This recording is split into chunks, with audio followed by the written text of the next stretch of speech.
আল্লাহ পাক ব্যবসাকে হালাল করেছেন, রিবাকে হারাম করেছেন। আল্লাহ পাক সূরা বাকারায় কথা বলছেন। ব্যবসা কি করে? ব্যবসার মূল মন্ত্রটা কি? ব্যবসার মূলনীতি হচ্ছে যে ব্যবসায় লাভ এবং লস উভয় রিস্ক আছে।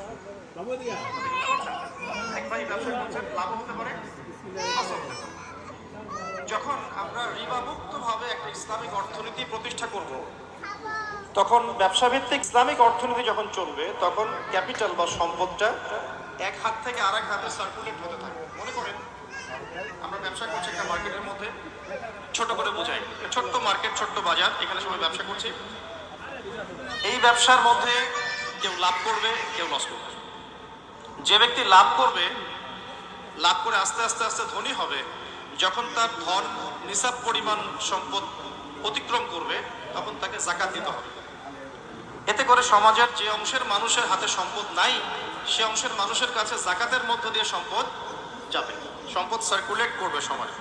আজকে আপনি লাভ করবেন, তখন আল্লাহ রাব্বুল আলামিন ওই মার্কেটের উপরে, আল্লাহ রাব্বুল আলামিন ওই মার্কেটটার উপরে আর রাজ্জাক, তিনি যাকে ইচ্ছা ধন দিবেন, যাকে ইচ্ছা গরিব করবেন। সম্পদ বন্টনটা আল্লাহ রাব্বুল আলামিন সরাসরি করবেন। বুঝতে পারছি কি?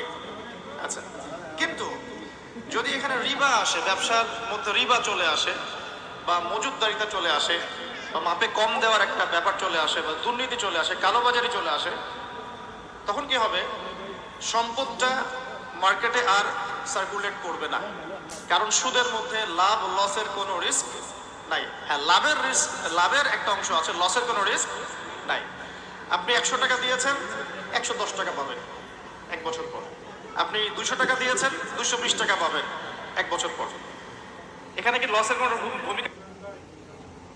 লসের কোনো ভূমিকা নাই। এক্ষেত্রে কি হচ্ছে? এখানে শুধু লাভের অংশটুকু আপনি নিচ্ছেন, লসের কোনো রিস্ক আপনি নিচ্ছেন না। এরা আরো ধনী হতে থাকবে এবং গরিব আরো গরিব হতে থাকবে।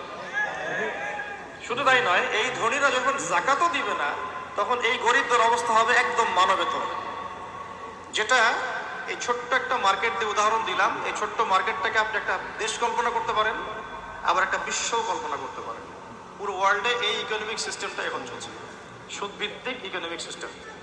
আমি কি বোঝাতে পারছি ভাই?